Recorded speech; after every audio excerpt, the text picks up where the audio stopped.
Hello दोस्तों, क्या हाल है आप लोगों के। मैं ऐसी उम्मीद करता हूँ कि आप सब बढ़िया होंगे और अपनी पढ़ाई कर रहे होंगे। तो चलिए एक बार फिर से स्वागत है HMWB बैंकिंग एग्जाम में। जैसा कि आप लोग जानते हैं कि मैं संजय कुमार मौर्य आप लोगों के लिए लेके आया हूँ सिलेक्शन का होम्योपैथ, जिसमें मैं आपको अर्थमेटिक के मिक्स क्वेश्चन की प्रैक्टिस कराता हूँ ताकि आपकी अर्थमेटिक इम्प्रूव हो सके और आप कम से कम टाइम में ज़्यादा से ज़्यादा क्वेश्चन सॉल्व कर पाए। और तभी पॉसिबल है जब आप ढेर सारी प्रैक्टिस करते हो। तो चलिए ज़्यादा टाइम न लेते हुए बढ़ते हैं क्वेश्चन की तरफ। लेकिन उससे पहले अगर आपने हमारे वीडियो को लाइक नहीं किया है तो प्लीज़ लाइक कर दीजिए, और अभी तक चैनल को सब्सक्राइब नहीं किया है तो प्लीज़ चैनल को सब्सक्राइब भी कर दीजिए, ताकि हमारी वीडियो की अपडेट आपको मिलती रहे और आप अपनी स्पीड इम्प्रूव करते रहें। तो चलिए बढ़ते हैं क्वेश्चन की तरफ।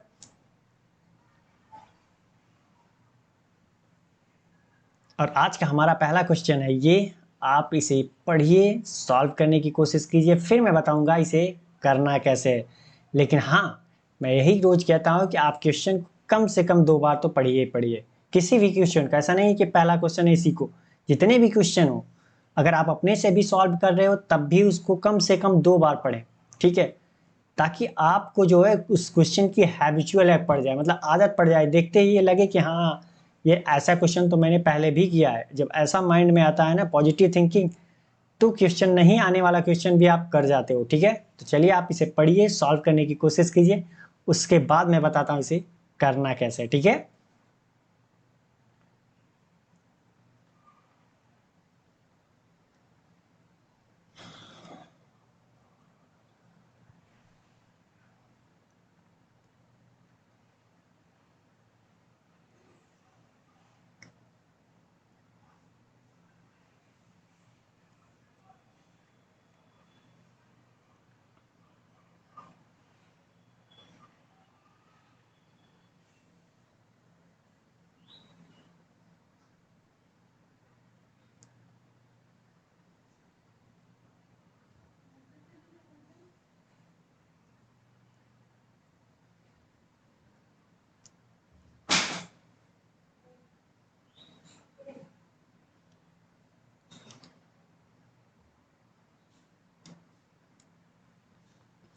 चलिए तो आपका टाइम समाप्त हुआ, मेरी बारी ये बताने की। तो मैं बताता हूँ इसे करना कैसे है, ठीक है।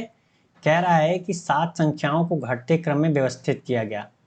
पहली 6 संख्याओं का औसत 25 है, अंतिम 6 संख्याओं का औसत 20 है, तो पहली और अंतिम संख्या के बीच का अंतर कितना होगा, ठीक है। तो पहले इसका मैं बेसिक से बताता हूँ, फिर आपको मैं शॉर्ट में भी बताऊंगा कि इसे कैसे कर सकते थे, ठीक है। तो हम मान लेते हैं कि हमारी जो 7वीं संख्या है ये है, 6वीं कौन सी है ये है, और 5वीं कौन सी है ये है, चौथी ये है, ठीक, और तीसरी ये है, और दूसरी ये है, और पहली ये। तो हमने क्या किया, घटते क्रम में लिख दिया। कह रहा है कि पहली 6 संख्याओं का औसत, पहली 6 संख्या कौन कौन सी है भाई, ये पहली 6 संख्या कौन कौन सी है, ये है 2 2 4 2 6 यहाँ तक।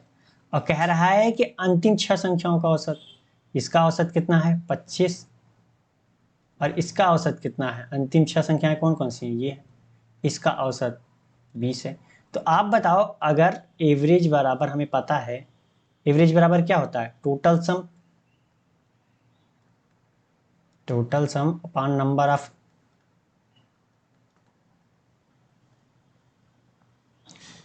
ठीक है। संख्या कौन सी है, संख्या कितनी है, नंबर, सॉरी, ठीक है, नंबर्स। तो कितनी संख्याओं की बात कर रहा है, 1 2 3 4 5 6, 6 संख्याओं की बात कर रहा है ना। तो हमें क्या चाहिए, अगर टोटल सम चाहिए तो हम क्या कर सकते हैं, टोटल सम 6 संख्याओं का कितना होगा, स्टार्टिंग 6 संख्याओं का, स्टार्टिंग के 6 संख्याओं का सम कितना होगा भाई, एवरेज हमें पता है कितना 25, और संख्या पता है कितनी 6, ठीक। तो ये हमारा हो गया। और एंड का टोटल सम कितना होगा, इन 6 संख्याओं का टोटल सम भाई कितना होगा, एवरेज दिया है 20, ठीक, और संख्या कितनी है 6, तो हमें ये भी पता चल गई। तो आप बताइए कि अगर इसमें देखा जाए तो शुरू वाले में तो 1 नहीं है, ठीक, और लास्ट वाले में देखा जाए तो कितने में, इसमें अगर देखा जाए तो ये नहीं है, ये नहीं है। तो हम क्या करेंगे कि अगर इसमें से ये घटा दें तो कितना आ जाएगा अंतर, अगर टोटल सम इसमें से ये घटा दें तो कितना आ जाएगा, हमारा अंतर कितना आ जाएगा, पहली और संख्या का लास्ट की संख्या का अंतर ही तो मिलेगा, पहली माइनस अंतिम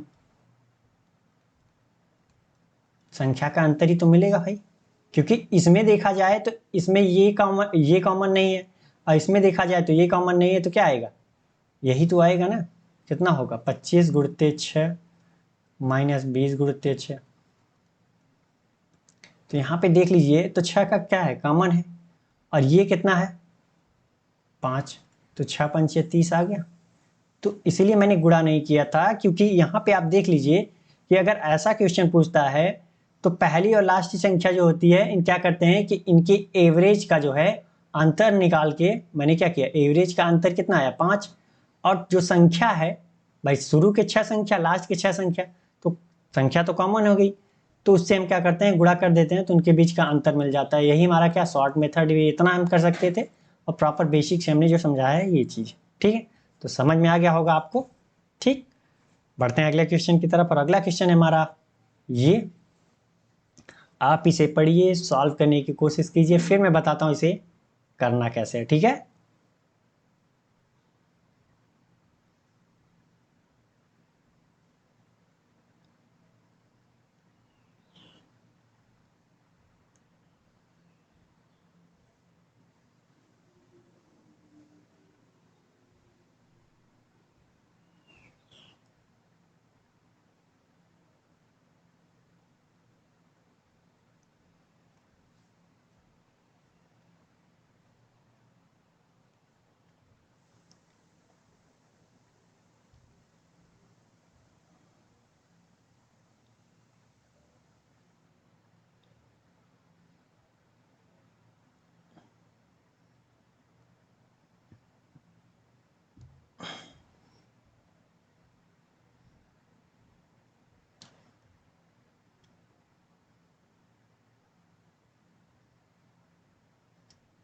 तो चलिए आपका टाइम समाप्त हुआ, मेरी बारी बताने की, मैं बताता हूँ इसे करना कैसे, ठीक है।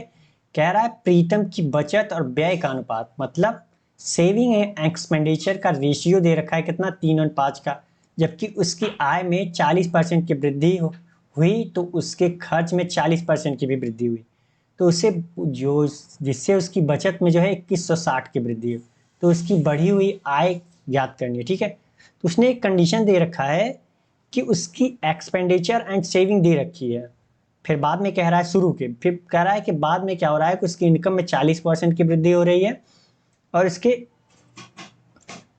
एक्सपेंडिचर में भी 40% की वृद्धि हो रही है, और जो उसकी सेविंग बढ़ रही है वो 2160 बढ़ रही है, ठीक है। तो पूछ रहा है कि उसकी बढ़ी हुई इनकम कितनी, ठीक है। तो यहाँ पे क्या क्या दिया है उसने, एक्सपेंडिचर एंड किसकी income, sorry saving and expenditure का रेशियो दे रखा है कितना, 3 और 5। अगर मैं मान लूँ कि ये हमारा कितना है 50x, हमने मान लिया क्या एक्सपेंडिचर, 50x रुपए एक्सपेंडिचर, और इसको कितना मान लिया हमने भाई 30x, भाई अगर 10x का गुणा यहाँ किया है तो 10x का यहाँ भी करना पड़ेगा, तभी तो रेशियो बराबर होगा। तो हमने कितना मान लिया 30x रुपए, हमारा क्या है सेविंग है। ये x क्यों माना, मैंने बताया है ना कि x क्यों मानते हैं हम, भाई जैसे आप मान लीजिए कि आपके पास ये रेशियो हो गया सेविंग एंड एक्सपेंडिचर का ही, कोई अदर क्वेश्चन, ठीक है, दिमाग में अगर ये मान लें कि 20 और 25 है, ठीक, तो अगर हम इसके बीच का रेशियो निकालेंगे तो कितना होगा, अगर ये 20 रुपए है 25 रुपए है, तो अगर हम इसका रेशियो निकालेंगे तो कितना, 5 चौका 20 और 5 25, ठीक, कितना किया 5 चौका 20 और 5 25। ये देखिए कि मैंने क्या किया, यहाँ भी 5 से भाग दिया, 5 से भाग यहाँ भी दिया, और 5 से भाग यहाँ भी दिया। मैंने आप देखिए कि मैंने जो भी किया दोनों में सेम कॉमन किया, अगर 5 से भाग दिया तो दोनों में किया ना 5 और 5 का, तो गुणा भी करेंगे तो क्या करेंगे भाई, हमें यहाँ पता नहीं है ना कि हमारा सेविंग कितना है एक्सपेंडिचर कितना है, तो इसीलिए हमने क्या किया एक्स वेरिएबल ले लिया, ठीक। तो एक्स का गुणा यहाँ भी किया यहाँ भी किया, अगर मैं यहाँ पे 30 कर दूं तो 10 का गुणा यहाँ किया तो 10 का यहाँ, कोई फर्क नहीं होना चाहिए, क्योंकि जो भी क्रिया कर रहे हैं दोनों कर रहे हैं, ठीक है। तो इतना ये समझ में आ गया होगा कि हम x क्यों मानते हैं, ठीक है। तो इसको मैं मिटा देता हूँ, नहीं तो आप कंफ्यूज हो जाओगे कि ये चीज़ आई कहाँ से।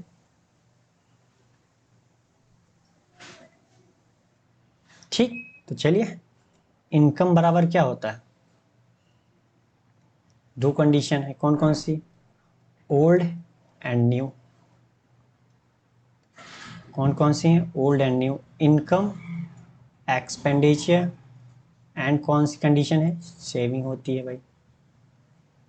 तो एक्सपेंडिचर हमारा कितना है 50x, ठीक, पहले, और सेविंग कितनी थी 30x। तो हमारी इनकम कितनी हो जाएगी भाई, जाहिर सी बात है कि कितनी होगी 80x होगी, होगी कि नहीं होगी, क्योंकि भाई या तो खर्चा करेगा या तो सेव करेगा वो, ठीक। तो बाद में कह रहा है कि उसकी आय में 40% की वृद्धि है, तो आय में अगर 40% की वृद्धि कर दी जाए तो 80 का 40% कितना होगा 32 भाई, 80x का 40% निकालोगे तो कितना होगा, एक जीरो से एक जीरो कैंसिल, एक जीरो से एक जीरो, ये दोनों कैंसिल, तो 8 चौका 32 होगा, 32x। तो पहले उसकी इनकम कितनी थी 80x थी, अब बढ़ करके कितनी हो गई भाई 32x बढ़ गई, तो कितना हो गया 112x हो गई, ठीक।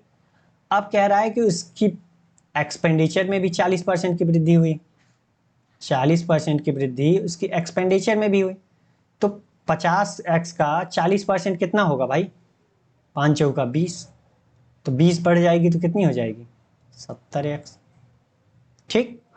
अब कह रहा है कि उसके बचत में 2160 रुपए की वृद्धि हो रही है। अगर उसकी इनकम 112x है और खर्चा 70x कर रहा है, तो सेविंग कितना कर रहा होगा, मैंने बताया या तो खर्चा करेगा तो सेविंग करेगा, तो सेविंग कितना कर रहा है फिर 42x सेविंग कर रहा है, यहाँ मिल गया ये, ठीक। अब यहाँ पे देखा जाए तो कितने की वृद्धि हो रही है भाई 12x की वृद्धि हो रही है, लेकिन वो कह रहा है नहीं उसकी बचत में 2160 की वृद्धि हो रही है, कितने की, तो 12x का मैं कह रहा हूँ 12x की वृद्धि क्या हो रही है, वो कह रहा है 2160x की वृद्धि हो रही है। तो 12x बराबर क्या 160, 2160 सॉरी, तो 2160 बटा x, इतना मिल गया हमें, ठीक। हमसे पूछ क्या रहा उसकी बढ़ी हुई आय, तो बढ़ी हुई आय कौन सी है हमारी भाई, बढ़ी हुई इनकम कौन सी है 112x तो ही है, तो न्यू इनकम कौन सी है उसकी, सॉरी यहाँ पे 12 लिखना था x नहीं, ठीक। तो अब हम क्या करते हैं सॉल्व कर लेते हैं, तो 112 बट्टा 2160 गुणित 12, तो सॉल्व करते हैं कितना आएगा ये, इसको सॉल्व करेंगे तो 3 से कटेगा, 3 त्रिका 9, 2 से 2 पंचे 10, 2 संग 12, 2 छंग 12, 28 गुना 56, 3, ठीक। तो ये कितना हो जाएगा 3 से 3 सते 21, 3 दूनी 6, 720 गुणित 28, 28 गुणित 720 कितना हो जाएगा, ये हो जाएगा हमारा 20,160, कितना हो जाएगा 20,160 भाई, ठीक, कितना हो जाएगा 20,160, तो कौन सा सही है हमारा ये डी वाला, ठीक है। तो समझ में आ गया होगा, काफ़ी हार्ड क्वेश्चन नहीं था, सिंपल ही था, आपने कर भी लिया होगा। तो चलिए बढ़ते हैं अगले क्वेश्चन की तरफ, और अगला क्वेश्चन है हमारा ये, आप इसे पढ़िए, सॉल्व करने की कोशिश कीजिए, फिर मैं बताता हूँ इसे करना कैसे, ठीक है। ऐसे क्वेश्चन मैंने काफ़ी बार आपको बताए, और मैं ऐसी उम्मीद करता हूँ कि आपने अगर हमारे साथ शुरू से जुड़े हुए होंगे तो ये भी 10, 15, 20 सेकंड के अंदर, 20 सेकंड के अंदर आप सॉल्व कर ले जाएंगे, ठीक है। क्योंकि जो मैं बताता हूँ वो लंबा इसलिए हो जाता है कि मैं आपको प्रोसेस बाय प्रोसेस बताता हूँ, और जब आप सॉल्व करोगे तो ऐसा नहीं है कि एग्जाम में आपको पूरा प्रोसेस बाय प्रोसेस लिखना है कि आपने इसे सॉल्व कैसे किया, आपको तो सिर्फ टिक मारना है ना। तो आप कितना सॉर्ट कर सकते हो वो माइंड में, वो आपके ऊपर डिपेंड करता है, लेकिन वो मैं बताऊंगा तो पूरा का पूरा प्रोसेस बाय प्रोसेस बताऊंगा भाई। कुछ लड़के पुराने भी होंगे, कुछ नए भी देख रहे होंगे, तो समझ में तो सबको आना चाहिए। सब मेरा मोटिव यही है कि आपको कॉन्सेप्ट क्लियर होना चाहिए, उसके बाद तो सॉल्व आप करोगे, और कितने कम में करोगे वो आप पे डिपेंड करता है, ठीक है। लेकिन कॉन्सेप्ट क्लियर होगा तब, अगर कॉन्सेप्ट ही क्लियर नहीं है तो फिर कितना भी छोटा क्वेश्चन रहे आप नहीं कर पाओगे, ठीक है। तो आप इसे करो, फिर मैं बताता हूँ इसे करना कैसे।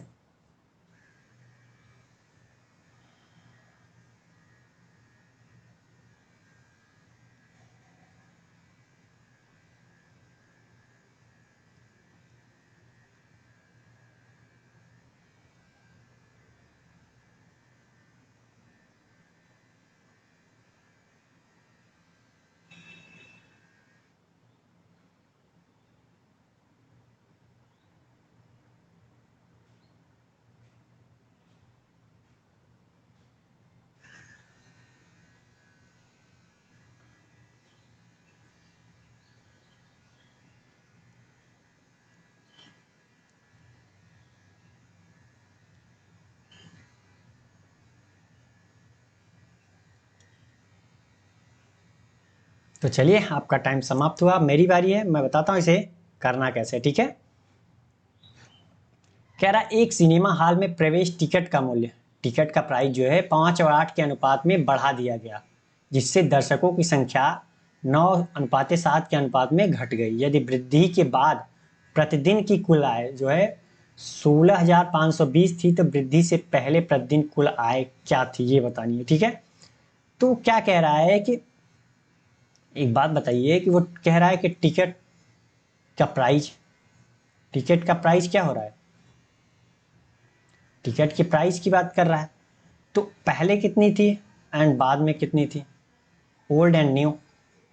कह रहा है ना टिकट के मूल्य क्या हो रहा है 5 अनुपात में बढ़ रही है, तो पहले उसकी 5 थी और अब कितनी हो गई 8। तो हमने क्या मान लिया इसे 5x रुपए थी पहले, अब कितनी हो गई 8x हो गई, ये टिकट की प्राइस हो गई हमारी। अब विजिटर, नंबर ऑफ विजिटर की बात कर रहा है, नंबर ऑफ विजिटर्स की, पहले कितने आते थे ओल्ड एंड न्यू, जिससे दर्शकों की संख्या में क्या हो रहा है 9-7 के अनुपात में घट रही है। पहले 9 आते थे, अब कितने आने लगे 7 हो गए। तो पहले हम मान लेते हैं कि 9y आते थे, अब कितने 7y हो गए, ठीक। तो कितना हो गए 9y से 7y हो गए घट के। हमने इसलिए अलग अलग माना है कि यहाँ पे भाई प्राइस की बात हो रही है या विजिटर की बात हो रही है, ठीक है। इनका रेशियो इनसे कहीं कंबाइन नहीं हो रहा है, कोई ऐसा वर्ड नहीं बोला कि इनको इनके रेशियो को कंबाइन भी किया जाए, ठीक है। तो ये हमें पता चल गया। तो आप एक बात बताओ कि अगर एक दिन की टोटल इनकम आपको चाहिए तो आप क्या करते हो, टिकट की price, price of ticket, ticket की प्राइस कितनी है और विजिटर कितने आ रहे हैं, नंबर ऑफ विजिटर से गुणा कर दें तो हमें क्या है पर डे इनकम मिल जाएगी, पर डे इनकम मिल जाएगी कि नहीं मिल जाएगी। अब आप ही बताओ कि आपके टिकट की प्राइस, मान लीजिए आपने सिनेमा हॉल खोल रखा है, तो आपकी एक टिकट की कीमत जो है वो 100 रुपये है। अगर मैं कहूँ कि जो फिल्म देखने वाले आ रहे हैं वो 50 हैं, तो आपकी पर डे की इनकम कितनी होगी, आप सीधा सीधा कहोगे कि 5,000। तो वही तो बात है कि प्राइस कितनी है और विजिटर कितने आ रहे हैं, मतलब फिल्म देखने वाले कितने आ रहे हैं, तो टोटल पर डे इनकम नहीं मिल जाएगा आपको, यही तो हमने लिखा है। तो अब आ जाते हैं ओल्ड और न्यू, दो कंडीशन है ओल्ड और न्यू। तो प्राइस पहले कितनी थी ओल्ड में 5x थी, और विजिटर कितने आते थे 9 आते थे, 9y। लेकिन अब प्राइस कितनी हो गई 8x हो गई, और अब विजिटर कितने आते हैं न्यू में 7y। तो यहाँ पे देखा जाए तो पर डे इनकम कितनी है 9×5=45 XY, और यहाँ पे कितना 8×7=56 X और Y, ठीक, इतने आ गए। अब कह रहा है कि यदि वृद्धि के बाद प्रतिदिन कुल आय इतनी है, वृद्धि के बाद की आय कितनी है हमारी भाई, हम मैं कह रहा हूँ कि 56XY है वृद्धि के बाद की आय, लेकिन वो कह रहा है कि नहीं 16,520 है। तो इतने बराबर कितना 16,520 हुआ। तो यहाँ से XY का मान निकाल सकते हैं, XY का मान निकाल लिया 16,520 बटा कितना 56। तो हमसे पूछा क्या है भाई प्रतिदिन वृद्धि से पहले उसकी आय कितनी थी, वृद्धि से पहले आय तो यही थी ना, ओल्ड वाली की बात कर रहा है। तो ओल्ड में उसकी इनकम कितनी थी, यही तो थी। तो हम इसमें भी रख सकते हैं 45, XY का मान कितना हमें मिल गया 16,520 बटा कितना 56। सॉल्व कर लीजिए, 7×8 = 56, 7×2 = 14, 7 तरीक 21, 7 छंग 42, 8 दूनी 16 और 8 तरीक 24 ज़्यादा हो जाएगा, कितना 73 हो गया। तो 8 सत्ते 56, 8 9 72, 8 ठाई 84, 8 9 72 और 8 पंचे 40। तो 45 गुणते 295 आया, 45 गुणते 295। तो इसका गुणा करेंगे तो कितना आएगा 13,200। अरे भाई नहीं दिख रहा है क्या? तो इसका गुणा हम करेंगे तो कितना आएगा हमारा, यहाँ लिख देता हूँ मैं, 13,275। 45 गुणते 195 तो कितना आएगा 13,275। हमारा कौन सा सही है, ये बी वाला। ठीक है, तो ये हमारा जो था प्रॉपर, मैंने आपको बेसिक मेथड बताया है। आप इसको शॉर्ट में कैसे कर सकते हैं, सेम ऐसे ही। तो आप इसको शॉर्ट में ऐसे कर सकते थे कि आपने एक चीज़ देखा कि यहाँ पे भी एक्स वाई है, यहाँ पे भी एक्स वाई कैंसिल हो सकता था। तो हमें क्या है कि मानने की ज़रूरत नहीं थी एक्स और वाई। ठीक है, हमें क्या है एक्स वाई मानने की ज़रूरत नहीं थी। अगर मुझको शुरू के और लास्ट के इन पर डे इनकम की रेशियो भी मिल जाए तब भी तो हम निकाल सकते थे। ठीक, तो यहाँ पे अगर प्राइस की बात हो रही थी और किसकी, नंबर ऑफ विजिटर की गुणा कर देते थे तो क्या पर डे इनकम मिल जाती थी, पर डे इनकम मिल जाती थी हमें। तो हमारी क्या है, प्राइस देख लीजिए 5 से 8 हो रही है, ये रेशियो में है गुणते। ठीक, और उसके बाद क्या हो रहा है, नंबर ऑफ विजिटर कितने हो रहे हैं, विजिटर 9 से 7 हो रहे हैं, तो ये भी रेशियो में है। तो ये ऊपर ऊपर गुणा हो गया, कितना हो गया ओल्ड वाला, ये ओल्ड ये न्यू। तो यहाँ कितना 45, यहाँ कितना 8 सत्ते 56, ये 45 रेशियो 56 आया इनका। इसका मान कितना है, इसका मान है 16,520। तो इसका मान नहीं निकाल सकते, अगर 56 यूनिट का मान 16,520 है तो 45 यूनिट का मान कितना हो जाएगा 13,275। तो इतना ही करने की ज़रूरत थी, ये कहानी लिखने की ज़रूरत नहीं थी एक्स वाई मानने। लेकिन हाँ, अगर आप डेली बाई डेली ये प्रैक्टिस करते रहोगे ना तो ये चीज़ें आपको पता हो जाएगी हमें कहाँ एक्स वाई मानना है, कहाँ नहीं मानना है। लेकिन जब तक आपको नहीं आ रही आप मान के करो, अभी टाइम लग रहा है, कोई दिक्कत नहीं है। ठीक है, तो चलिए बढ़ते हैं अगले क्वेश्चन की तरफ। अगला क्वेश्चन है हमारा ये, आप इसे पढ़िए, सॉल्व करने की कोशिश कीजिए, फिर मैं बताता हूँ इसे करना कैसे। ठीक है,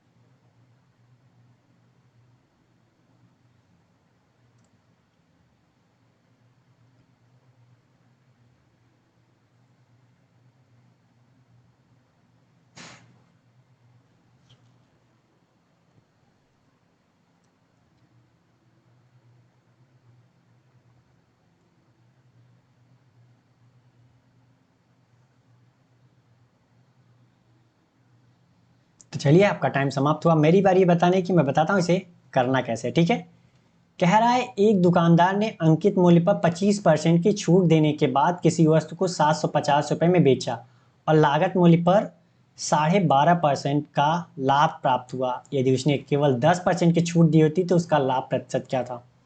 ठीक है, तो क्या कह रहा है कि अंकित मूल्य पर 25% की छूट दी। तो हमने बताया ना 25% का मान कितना होता है 1/4। तो हमारी मार्क प्राइस अगर 4 थी तो 4 का 25% कितना, एक एक की छूट दिया तो बेचेगा कितने पे, 3 पे। अगर ये कंफ्यूजन आपको हो रही है कि ये mark price and selling price का रेशियो कितना आ गया हमारा 4 और 3, ये आया कहाँ से, तो एक दूसरी कंडीशन है, आप ऐसे भी समझ सकते हो। तो इसने क्या कहा है कि हम जैसे मार्क प्राइस और सेलिंग प्राइस का, भाई अगर अंकित मूल्य इतना है, छूट देने के बाद जाहिर सी बात है आपको पता हो गया कि हमें mark and price and selling price का रेशियो मिलेगा। तो हम मान लेते हैं अगर मार्क प्राइस हमारा 100x है, मान लिया हमने, ठीक है, हमने मान लिया कि हमारा मार्क प्राइस अगर 100x है तो 25% की छूट दे रहा है, तो जाहिर सी बात है कि बेचेगा कितने पे, 100 रुपये का सामान है, उस पर 25 रुपये आप छूट दे रहे हो तो बेचोगे कितने पे, जाहिर सी बात है कि 25x पे। ठीक है, तो यहाँ पे आप खुद ही रेशियो देख लो कि 25 एक्स एक्स कैंसिल होगा, 25 चौका 100 और 25 त्याएँ 75 होगा। 4 और 3 का रेशियो आया कि नहीं, आया ना। अगर आपको ये करने में दिक्कत हो रही है भी तो कोई नहीं, आप पूरा पूरा मान के करो, ठीक है। आप पूरा पूरा, जैसे यहाँ पे भी देख लो, आप यहाँ पे देख लो कि अब क्या कह रहा है कि लागत मूल्य पर 12.5% का लाभ कमाता है। भाई लागत मूल्य पर 12.5% का लाभ कमाता है मतलब क्या, अगर लागत मूल्य हमारी मान लेते हैं कि 100 रुपए थी, ठीक, तो 12% का लाभ कमाना है 12.5% का, तो बेचेंगे कितने पे भाई, बेचेंगे कितने पे, 112 भाई, 12 प्लस करके 12.5 प्लस करके ही बेचेंगे ना, तभी तो हमें कितना मिलेगा, 12.5% मिलेगा। तो यहाँ पे अब देख लीजिए, अगर मैं यहाँ पे दशमलव हटाऊँ तो एक जीरो यहाँ बढ़ा दूंगा, तो ये दशमलव हट गया, ठीक। तो अब सॉल्व कर लेते हैं, तो कितना होगा, 25 चौका 100 और 25 चौका 100, 25 पंचे 125 और 5 अट्ठे 40 और 5 नौ 45, तो 8-9 का रेशियो आया। अब यहाँ से अगर देखते हैं तो कितना आता भाई हमारा, 12.5% का मान कितना होता है, 1/8। तो क्या क्या है, हमने कॉस्ट प्राइस मैंने कितना माना, 8 माना था। अगर मैं कॉस्ट प्राइस 8 मान लूँ तो 12.5% का प्रॉफिट चाहिए, तो मतलब 8 का 12.5% कितना, 1, मतलब सेलिंग प्राइस कितनी हो जाएगी हमारी, 9। तो हमारा कितना है, cost price 8 selling price 9, cost price 8 selling price 9, आया इतना हमारा, समझ में आ गया। तो चलिए मैं इसको मिटा देता हूँ, आपको समझ में आ गया होगा, पूरी कहानी समझ में आ गई कि ये आया कहाँ से, ठीक है।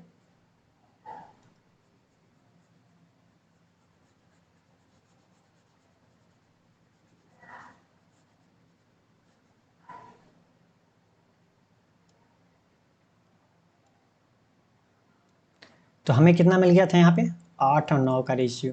तो बात कर रहा है किसकी, एक ही वस्तु की अभी बात कर रहा है, पहले ही कंडीशन की बात कर रहा है। तो यहाँ पे सेलिंग प्राइस 9 है, यहाँ पे 3 है, तो ऐसा तो है नहीं कि भाई कि अलग अलग सेलिंग प्राइस होगी, बात एक ही वस्तु की हो रही है, तो सेलिंग प्राइस तो एक ही होगी ना। तो हमें क्या करना पड़ेगा, 3 यहाँ 9 यहाँ भी बनाना पड़ेगा, तो 3 का गुणा करते हैं, 3 का गुणा यहाँ किया तो यहाँ भी करना पड़ेगा। तो अब कितना हो गया हमारा, मार्क प्राइस 12 हो गया और सेलिंग प्राइस 9, यहाँ पे कितना है, 8 और 9 का रेशियो तो है ही है, ठीक। तो हम मर्ज कर देते हैं mark price, selling price and cost price. तो कितना है, 9, 12 और 8 मिल गया हमें। अब आप विश्वास नहीं हो रहा है कि 12.5%, तो यहाँ पे देखिए कितने का प्रॉफिट हो रहा है, एक का प्रॉफिट किस पे भाई, कॉस्ट प्राइस पे ही। तो देखते हैं 8 × 100, तो इसका कितना होगा, 12.5% ही तो आएगा, आ रहा है कि नहीं। तो कंडीशन भी फॉलो कर रहा है ना। तो उसकी बात कर रहा है, ये हमारा ओल्ड हो गया, ये हमारा ओल्ड हो गया। कह रहा है कि यदि उसने केवल 10% की छूट दी होती तो उसका लाभ प्रतिशत क्या होता। तो यहाँ से क्या दे रखा है कि 750 रुपये में बेचता है, तो यहाँ से हम चाहें तो cost price, selling price, mark price सब निकाल सकते थे। और इसके बाद हम क्या करते हैं, कॉस्ट प्राइस पे 10% का प्रॉफिट दे करके फिर सेलिंग प्राइस निकालते हैं, और कॉस्ट प्राइस और सेलिंग प्राइस से निकालते हैं। तो हमें क्या है कि हमें सिर्फ और सिर्फ क्या चाहिए, रेशियो चाहिए। तो हम रेशियो निकालने के लिए क्या कर सकते हैं, हमें इसकी ज़रूरत नहीं है। अगर आप पूरा प्रोसेस करोगे तो भाई कर सकते हो, वैसे भी आंसर आएगा। लेकिन हम क्या करते हैं, हमें सिर्फ और सिर्फ प्रॉफिट का रेशियो निकालना है। तो हम क्या करते हैं कि उसने बोला है ना कि यदि उसने केवल 10% की डिस्काउंट दी होती, तो हम मान लेते हैं कि हमारा 12x इसका मार्क प्राइस था, इसका कितना 9x, इसका कॉस्ट प्राइस 8x। तो एक बात बताइए कि अगर 10% का डिस्काउंट देगा तो ये न्यू सेलिंग प्राइस हमारी कितनी होगी। अगर डिस्काउंट किस पे देगा, मार्क प्राइस पे ही तो देगा। 10% का अगर डिस्काउंट देगा तो इसका 10% कितना हुआ, 12x का 10% कितना हुआ, 1.2x हुआ। तो 1.2x कितना हो जाएगा, घट जाएगा। तो सेलिंग प्राइस हमारी कितनी होगी भाई, 12x में से 1.2x घटा तो कितना हो गया, 10.8x। तो आप देखिए कि अब हमारी न्यू सेलिंग प्राइस कितनी है, 10.8, कॉस्ट प्राइस कितनी है 8x। तो प्रॉफिट कितने का हो रहा है हमें, प्रॉफिट कितने का हो रहा है, 2.8x का हो रहा है, ठीक। प्रॉफिट कितने का हो रहा है, तो प्रॉफिट परसेंटेज निकालना हुआ तो हम कितना करेंगे, प्रॉफिट बटा कॉस्ट प्राइस।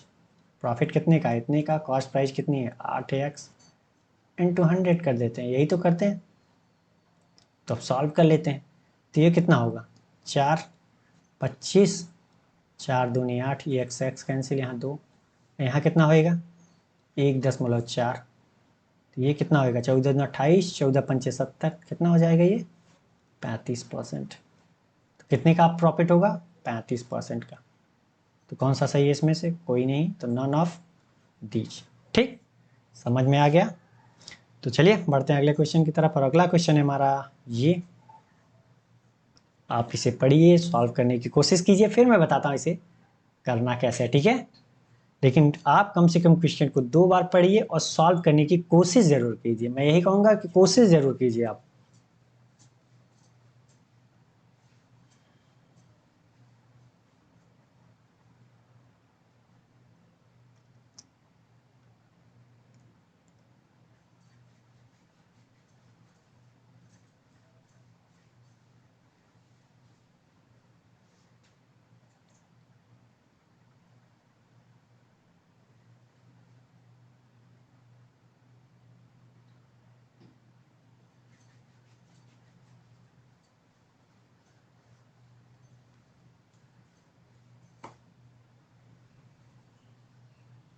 तो चलिए आपका टाइम समाप्त हुआ, मेरी बारी बताने की। मैं बताता हूँ इसे करना कैसे है, ठीक है। कह रहा है शुभम ने अपनी गति 5 किमी प्रति घंटा कर दी, कम कर दी, ठीक है, जिससे वह 360 किलोमीटर की दूरी अपने गंतव्य पर ठीक 1 घंटा देरी से पहुंचा। वह आमतौर पर कितने समय में यह दूरी तय करता है, ठीक है। तो एक बात बताइए आप हमें कि अगर वो 360 किलोमीटर डिस्टेंस जा रहा है, अगर अपनी एक्चुअल स्पीड से जाता, माना इसकी एक्चुअल स्पीड कितनी है v, अगर वो एक्चुअल स्पीड से जाता तो उसे कितना टाइम लगता 360/t, ठीक, कितना टाइम लगता,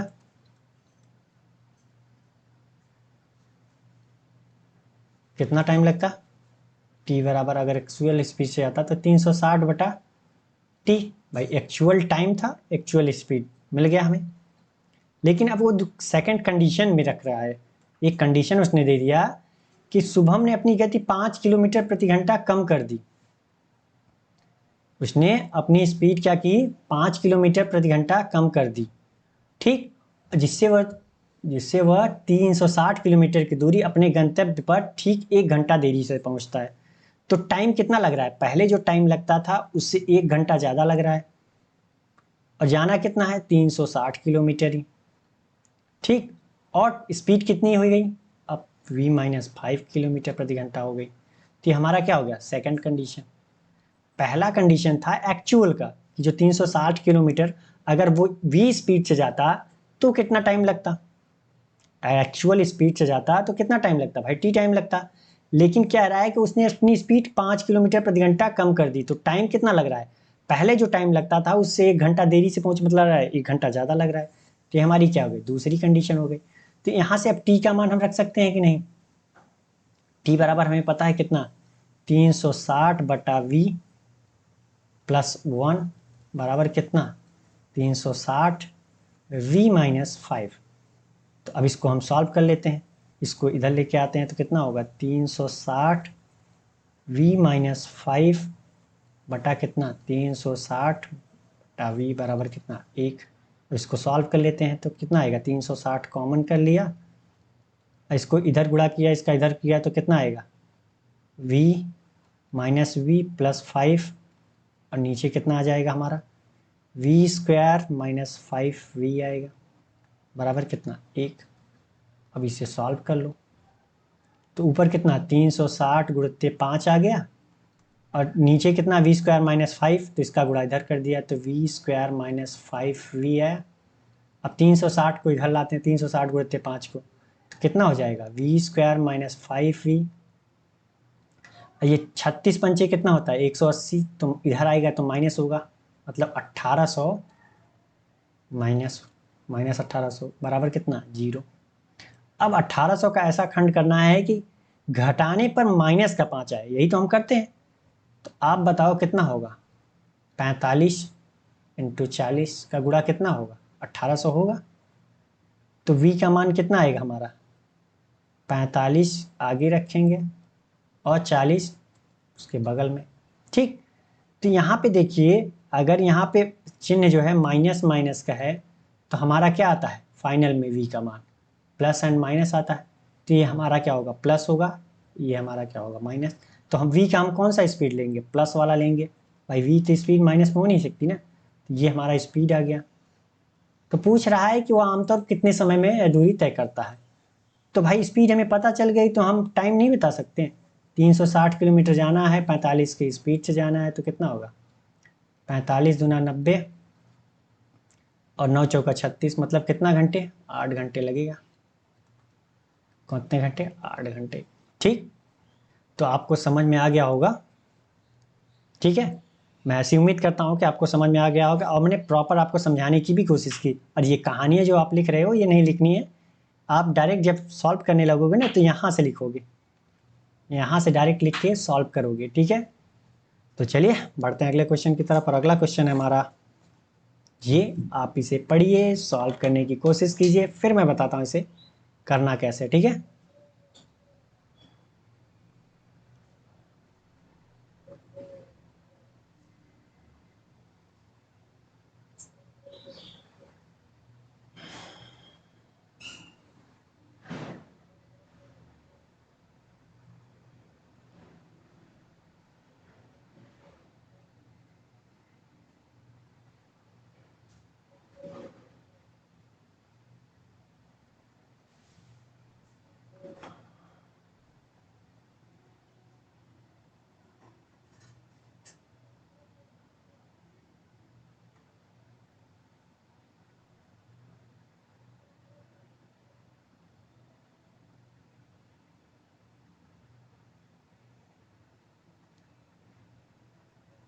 तो चलिए आपका टाइम समाप्त हुआ, अब मेरी बारी है बताने की, मैं बताता हूँ इसे करना कैसे। ठीक है, कह रहा है 3 इनलेट पाइप है, मतलब इनलेट मतलब पानी उसको टैंकी में भरने वाले, ए बी एंड सी मिलकर एक टैंक को 8 घंटे में भर सकते हैं। मतलब अगर तीनों मिल जाए वो, तो वो क्या करेंगे कि 8 घंटे में टंकी को भर देंगे, मतलब एक कार्य पूरा कर देंगे। कह रहा है 2 घंटे तक एक साथ काम करने के बाद सी को बंद कर दिया जाता है और शेष टैंक को ए प्लस बी मिलकर 6 घंटे में भरते हैं। तो ए और बी अकेले पूरे टैंक को कितने समय में भर सकते हैं। ठीक है, यही कह रहा है ना। तो हम मान लेते हैं कि ए प्लस बी प्लस सी द्वारा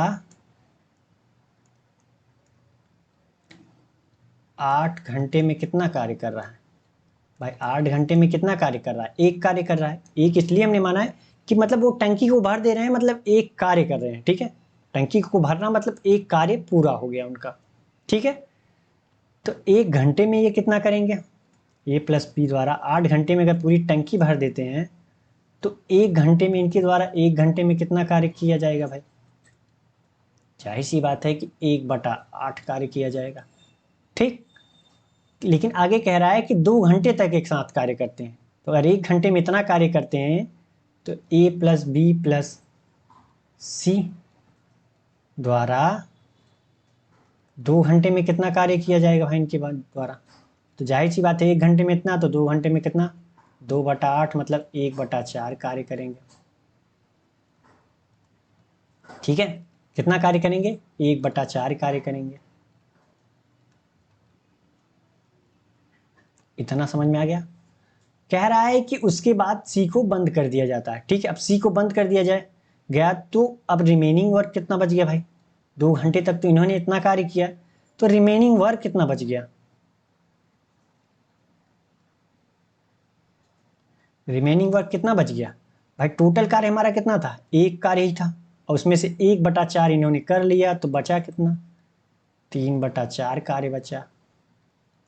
ठीक, कह रहा है और शेष टैंक को ए और बी द्वारा 6 घंटे में भरा जाता है। मतलब ये जो 3/4 कार्य है, ये बचा कार्य ये कौन कर रहा है, ए और बी मिलकर 6 घंटे में कार्य करते हैं। तो ए प्लस बी द्वारा 6 घंटे में कितना कार्य किया जाएगा, 6 घंटे में किया गया कार्य कितना है भाई, 3/4 ही तो है, यही जो बचा हुआ था वही तो कार्य कर रहे हैं। तो कितना कार्य किया इन्होंने, 3/4 कार्य। तो ए प्लस बी द्वारा 1 घंटे में कितना कार्य किया जाएगा,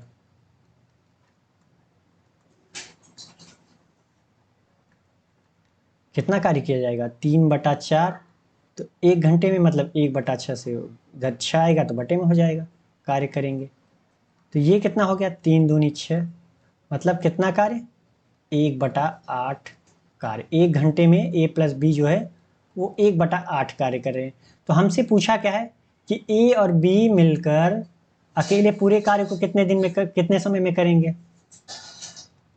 तो ए प्लस बी द्वारा पूरा कार्य करने में लगने वाला समय,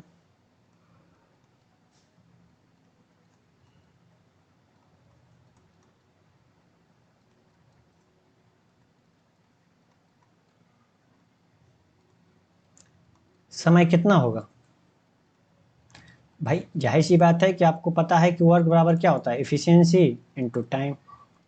अगर टाइम चाहिए तो वर्क वर्क में एफिशिएंसी से भाग दे दिया। ठीक, अगर ये बताइए कि टोटल वर्क हमारा 1 है, ठीक, और 1 घंटे में ए प्लस बी कितना कार्य कर रहे हैं।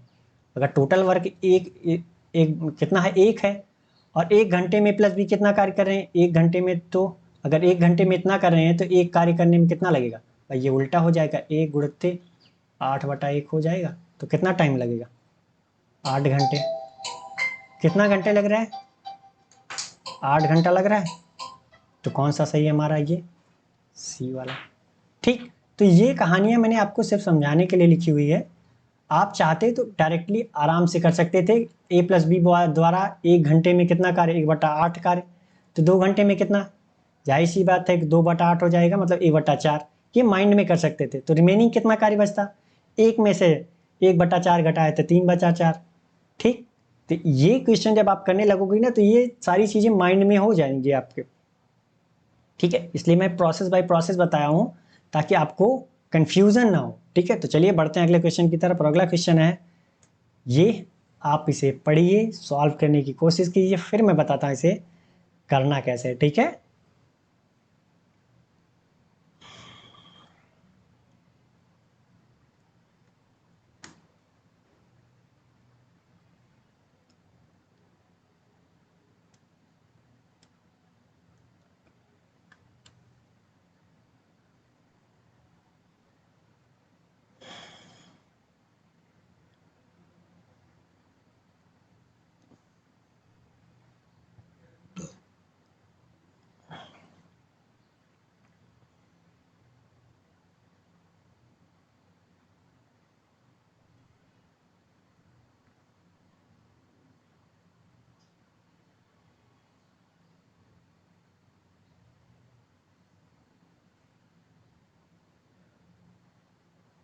तो चलिए आपने पढ़ लिया होगा और सॉल्व करने की कोशिश की होगी, मैं ऐसी उम्मीद कर रहा हूँ।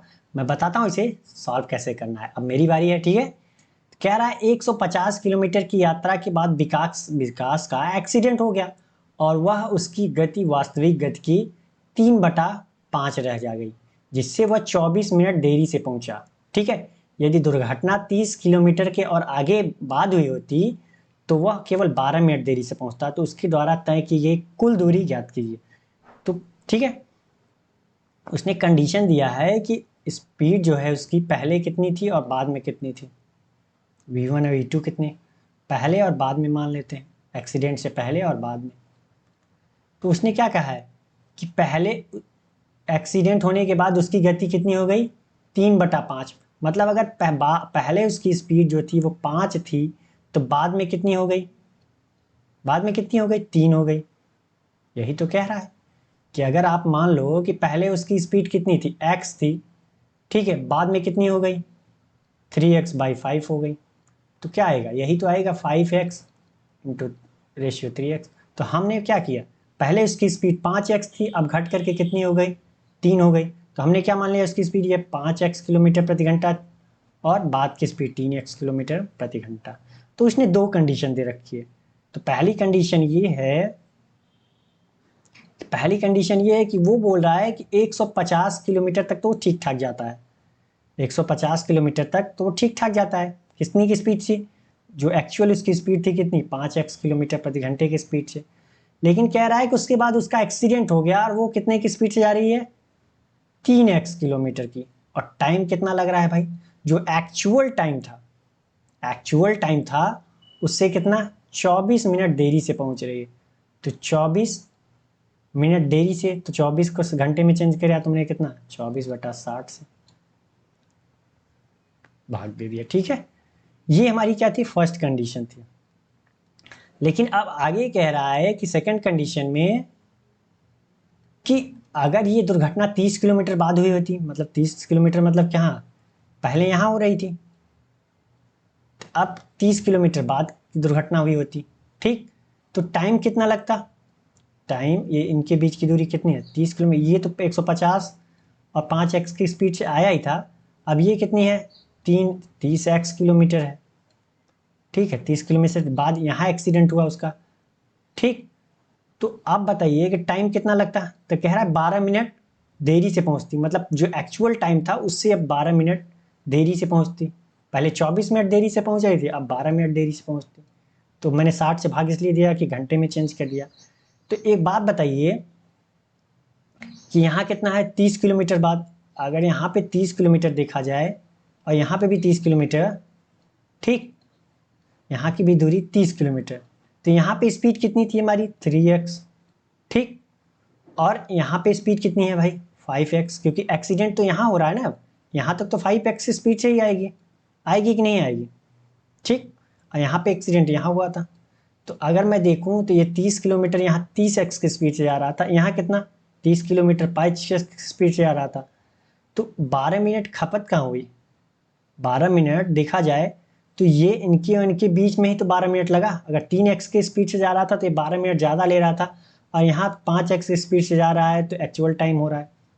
ठीक है, तो 12 मिनट की खपत कहाँ हुई, यहीं हुई भाई, यहाँ पे 24 मिनट लग रहा था ना। ये डिस्टेंस और ये डिस्टेंस तो सेम ही है, ये डिस्टेंस d और ये भी डिस्टेंस कितनी है d, सेम है ना, स्पीड भी तो सेम है, यहाँ पे भी 3x की स्पीड है, यहाँ भी 3x की स्पीड है। तो ये 12 मिनट जो गया, यहाँ 24 मिनट देर हो रहा था, यहाँ 12 मिनट, तो ये 12 मिनट कहाँ गया, इनके इनके बीच गया, 12 मिनट इनके इनके बीच का हुआ, मतलब यहाँ पे एक्चुअल टाइम से पहुँच रहा था, यहाँ 12 मिनट यहाँ ज़्यादा है, यही 30 किलोमीटर में ज़्यादा लगा। ठीक, तो आप बताइए कि यहाँ की भी डिस्टेंस सेम है, कितना 30 किलोमीटर, यहाँ की भी डिस्टेंस कितनी है 30 किलोमीटर। ठीक, तो आप बताइए कि अगर स्पीड बराबर क्या होता है, डिस्टेंस अपॉन टाइम होता है, अगर डिस्टेंस सेम है तो स्पीड क्या होगी, टाइम के इन्वर्सली प्रोपोर्शनल। तो पहले और बाद की कंडीशन, ये पहले वाली कंडीशन थी, ये बाद वाली, तो पहले और बाद की देखी जाए तो क्या आएगा हमारा, अगर स्पीड हमारी क्या है, ठीक है, यहाँ पे देखा जाए तो स्पीड हमारी क्या है भाई, पहले स्पीड कितनी थी 3x, बाद में स्पीड हमारी कितनी हो गई भाई, बाद की स्पीड कितनी है 5x है। ठीक, और तो टाइम का, अगर स्पीड का रेशियो 3 और 5 का है देखा जाए तो एक्स एक्स कैंसिल, 3 और 5 का रेशियो है तो टाइम का क्या होगा, टाइम उल्टा हो जाएगा, कितने का हो जाएगा 5 और 3 का रेशियो हो जाएगा, क्योंकि मैंने बताया ना डिस्टेंस भाई सेम है, 30 किलोमीटर यहाँ भी 30 किलोमीटर यहाँ भी, तो स्पीड क्या, तो यहाँ पे भी क्या हो रहा है, यहाँ पे देखा जाए तो टाइम कितना मिनट ज़्यादा ले रही है, यहाँ पे देखा जाए तो यहाँ पे 12 मिनट का अंतर रहा है, यहाँ पे 2 यूनिट का अंतर रहा है टाइम के बीच में, लेकिन यहाँ पे अंतर कितना है का टाइम का 12 का, 12 का अंतर आ रहा है कि नहीं 12 मिनट का, तो 1 यूनिट का मान कितना हो गया 6 मिनट, तो यहाँ 5 यूनिट का मान कितना होगा 30 मिनट, और यहाँ पे कितना होगा 6 त्रिक 18 मिनट। तो एक बात बताइए कि यहाँ हमें टाइम पता चल गया, ठीक, और हमारी स्पीड ये है और डिस्टेंस भी हमें पता है, डिस्टेंस पता है नहीं 30 किलोमीटर, क्योंकि दोनों की स्पीड डिस्टेंस सेम थी, तो हम बता सकते हैं कि नहीं स्पीड, स्पीड बराबर कितना 3x बराबर कितना डिस्टेंस अपॉन टाइम, डिस्टेंस कितना था 30 किलोमीटर, और टाइम कितना लग रहा है 30 मिनट लग रहा है, तो इसको घंटे में चेंज करेंगे तो 60 से भाग देगा, तो 30 से 30 कैंसिल, इधर 60 ऊपर जाएगा तो 60 और ये 3 नीचे आ जाएगा, तो कितना होगा x का मान कितना आ गया 20, x का मान कितना आ गया 20 किलोमीटर प्रति घंटा। तो x का मान हमें मिल गया कि नहीं मिल गया, तो अब हम बता सकते हैं ना x का मान अगर हमें मिल गया तो यहाँ पे स्पीड कितनी है 100x, 100 किलोमीटर प्रति घंटा, यहाँ पे कितनी है 60 किलोमीटर प्रति घंटा, यहाँ पे कितनी है 100 किलोमीटर प्रति घंटा, यहाँ पे भी 100 किलोमीटर प्रति घंटा, यहाँ पे कितनी है 60 किलोमीटर प्रति घंटा। इतना हमें मिल गया। ठीक, इतना समझ में आ गया आपको? तो अब बताइए, अब आ जाते हैं, ये हमें टोटल डिस्टेंस चाहिए। एक बात आप हमें बताइए कि अगर हम डिस्टेंस टोटल कितनी है हमारी 150 किलोमीटर ये है, प्लस 30 किलोमीटर ये है, प्लस कितनी है d किलोमीटर। ठीक, अगर ये 5x एक्चुअल स्पीड हमारी कितनी थी 5x, अगर 5x की स्पीड से जाती तो कितना टाइम लगता उसे t टाइम लगता, जो कि हमने माना है कि एक्चुअल टाइम हमारा कितना है t टाइम है। अगर यहाँ पे अगर t की टाइम लगता तो यहाँ पे क्या बोला है कि यहाँ पे देखा जाए t बराबर हमें मिल गया। ठीक, तो हम आ जाते हैं सेकंड कंडीशन में। सेकंड कंडीशन में ये कह रहा है कि अगर देखा जाए तो 150 किलोमीटर कितने की स्पीड से, 150 और 30 180 किलोमीटर किसकी स्पीड से जा रही है। चलिए अलग अलग कर लेते हैं। 150 किलोमीटर 5x की स्पीड से जा रही है, टाइम कितना लग रहा है, टाइम पता चल गया। और यहाँ पे भी कितना 30 किलोमीटर 5x की स्पीड से गई, प्लस d कितना 3x स्पीड से गई, टाइम कितना लगा t प्लस 12/60 लगा। ठीक, तो यहाँ पे हमें क्या है t का मान पता चल गया है भाई, एक्चुअल टोटल डिस्टेंस हमें पता है कि 150 30 प्लस d, अगर एक्चुअल स्पीड पता है 5x, तो हम क्या कर सकते हैं कि अगर हमें एक्चुअल डिस्टेंस पता है टोटल और टोटल स्पीड से भाग दे दिया हमने तो हमें एक्चुअल टाइम मिल गया। तो टाइम बराबर यहाँ पे 12 मिनट ज़्यादा लग रहा है, तो एक्चुअल टाइम t की जगह हम क्या रख दिए, इतना मान रख सकते हैं। तो 150 5x plus 30/5x plus d/3x, और t का मान हमने रख दिया कितना 150 180 कर देते हैं इसको बटा 5x, और ये कितना हो जाएगा d/5x बराबर प्लस कितना ये 12/60 हुआ। तो यहाँ पे भी कितना है 50 180 ये कैंसिल हो जाएगा यहाँ पे। तो यहाँ पे कितना आ गया d/3x बराबर कितना d/5x बराबर कितना 12 ये प्लस का 12/60। इसको इधर लाते हैं तो कितना हो जाएगा d/3x माइनस d/5x बराबर कितना 12/60। अब सॉल्व कर लेते हैं, d कॉमन कर लिया तो कितना हो जाएगा, ये हमारा हो जाएगा 5 में से 2 गया, 5 में से 3 गया 2x, और नीचे कितना हो जाएगा 5 3 15 x स्क्वायर बराबर कितना ये 12 पंचे 60 1/5 कितना 1/5। तो x कैंसिल हो गया, और ये कितना 5 3 15, तो x d बराबर कितना आ जाएगा हमारा, ये 3 उधर जाएगा 3x/2, 3x का मान कितना है हमारा 10/2, तो कितना 2 पंचे 10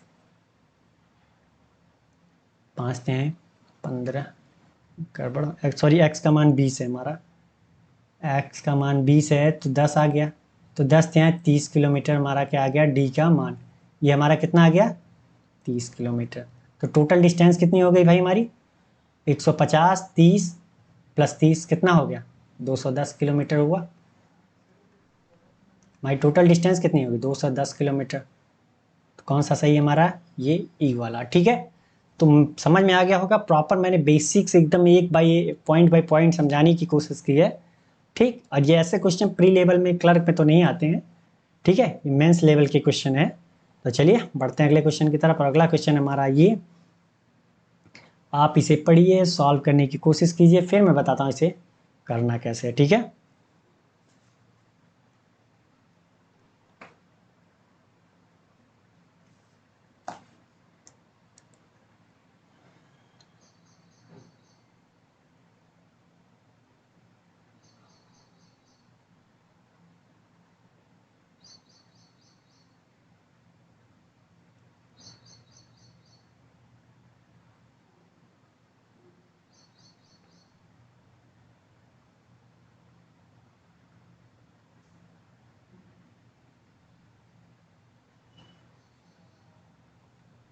तो चलिए आपका टाइम समाप्त हुआ क्योंकि बहुत लंबा क्वेश्चन नहीं था। मैं बताता हूँ इसे करना कैसे, ठीक है। कह रहा है एक नाव धारा के अनुकूल 20 किलोमीटर की दूरी 2 घंटे में और धारा के प्रतिकूल 50 किलोमीटर की दूरी 10 घंटे में तय करती है, तो शांत जल में नाव द्वारा 360 सेकंड में तय की गई दूरी। तो आपको पता है कि नाव की अनुकूल मतलब डाउन स्ट्रीम स्पीड कितनी मिल जाएगी नहीं, डिस्टेंस दिया है, टाइम दिया है, तो 20/2 बराबर कितना, 10 किलोमीटर प्रति घंटा मिला। और प्रतिकूल मतलब अप स्ट्रीम कितना जा रहा है, 50 किलोमीटर 10 घंटे में, तो यहाँ पे प्रतिकूल स्पीड कितनी मिल गई, 5 किलोमीटर प्रति घंटा। और आपको पता है कि बोट की चाल बराबर क्या होता है, v down stream plus v up stream बटा 2 होता है। तो यहाँ क्या 10 5 15/2, 15/2 हो गया किलोमीटर प्रति घंटा। तो हमसे पूछ क्या रहा है कि शांत जल में सिर्फ क्या होगा, बोट की चाल होगी 360 सेकंड में। तो 360 सेकंड में कितनी डिस्टेंस चलेगा, बोट की चाल 15/2, लेकिन ये क्या है किलोमीटर प्रति घंटा में, तो मीटर पर सेकंड में चेंज करने के लिए 18/5 से क्या किया, और सॉरी 5/18 से गुणा कर दिया। और टाइम कितना है 360 सेकंड, तो 18 दूना 36, 20 आया, 2 10 आया, 15 पचे 75, 750 मीटर हो गया, 750 मीटर। 360 सेकंड में कितना चलेगा 750 मीटर, तो कौन सा, सॉरी 750 मीटर ये है, ये नहीं किलोमीटर में है, तो कौन सा आंसर सही है, सी। क्या बहुत हार्ड था, आपने कर लिया होगा, मैं सीमित करना। चलिए बढ़ते हैं अगले क्वेश्चन की तरफ। और अगला क्वेश्चन है हमारा ये, आप इसे पढ़िए, सॉल्व करने की कोशिश कीजिए, फिर मैं बताता हूँ इसे करना कैसे, ठीक है।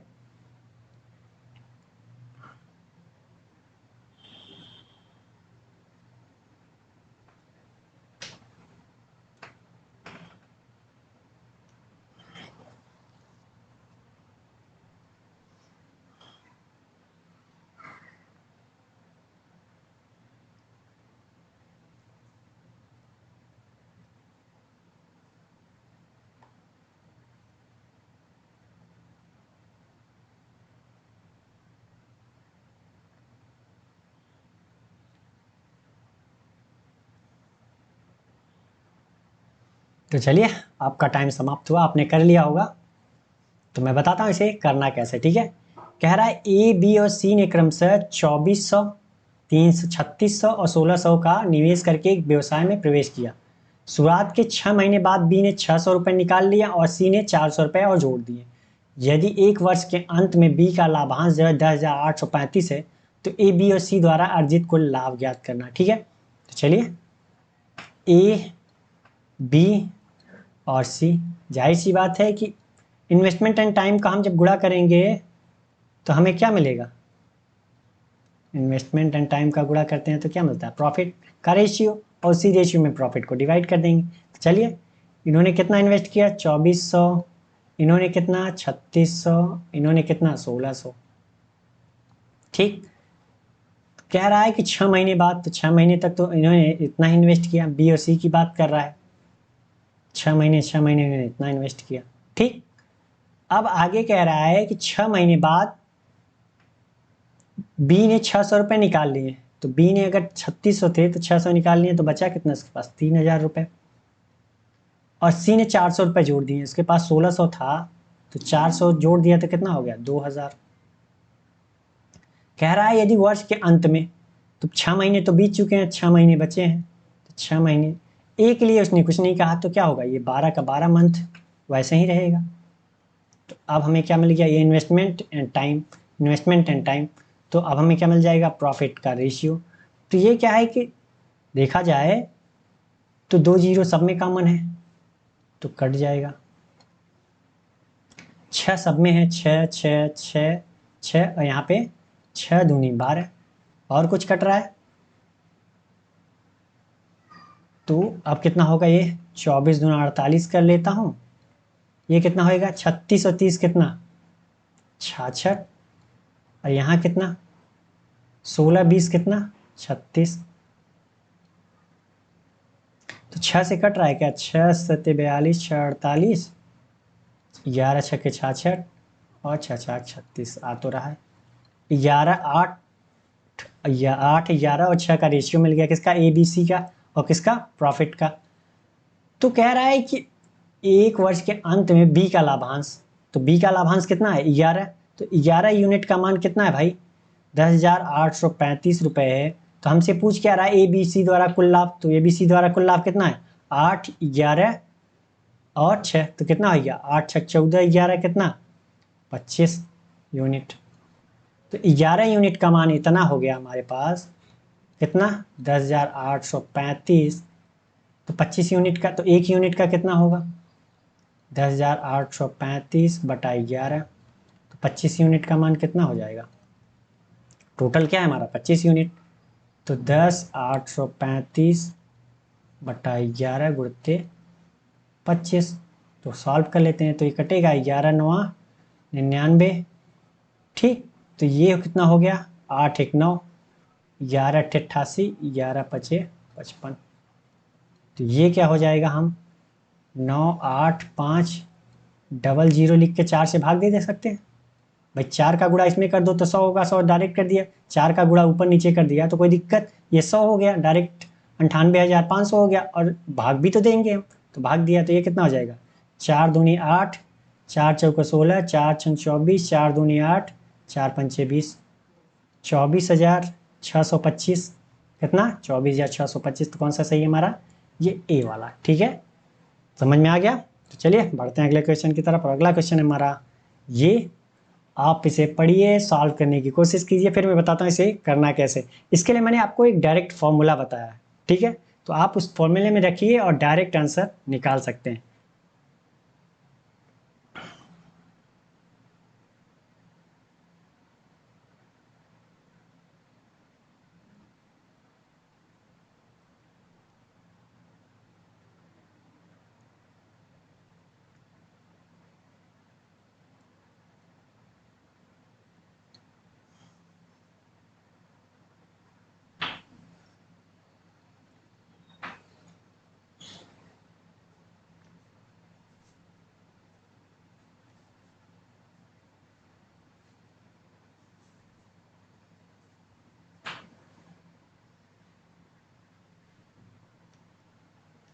तो चलिए, आपका टाइम समाप्त हुआ। काफ़ी बड़ा क्वेश्चन नहीं था, देखने में बस थोड़ा लग रहा है नहीं। मैं बताता हूँ इसे करना कैसे, ठीक है। कह रहा है R% की दर से 2 वर्षों के लिए निवेश किए गए 29,403 पर साधारण ब्याज और चक्रवृद्धि ब्याज के बीच का अंतर कितना है, 243 है। तो R% का मूल्य ज्ञात कीजिए, ठीक है। तो R का मान बताना है, रेट ऑफ इंटरेस्ट में बतानी है, ठीक है, कितनी है। तो मैंने आपको बताया कि 2 साल CI एंड SI के अंतर कितना होता है, फॉर्मूला 2 ईयर के लिए CI एंड SI का फॉर्मूले का अंतर, फॉर्मूला क्या होता है, अंतर का फॉर्मूला, तो मैंने बताया ना कि क्या होता है, P इंटू R² / 100, ये %, ठीक। तो 2 साल के CI और SI के अंतर कितना है, 243। प्रिंसिपल कितना हमारा, 29,403, ठीक। तो यहाँ पे R² है तो R² बटा 100 है तो 100, लेकिन यहाँ पे परसेंटेज है तो परसेंटेज हटाने के लिए हम क्या करते हैं, 100 से भाग देते हैं, जाहिर सी बात है, आपको पता है।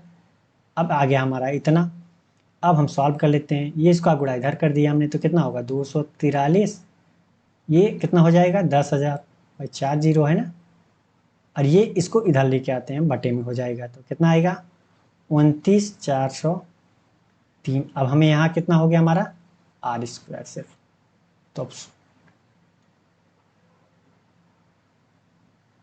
तो कितना करते हैं, 9 दूनी 18, 9 सत्ते 63, ये कटेगा, 9 त्रिक 27, 2 और 9 दूनी 18, बचा कितना 6, 9 छक्का 54, 9 सत्ते 63, ठीक।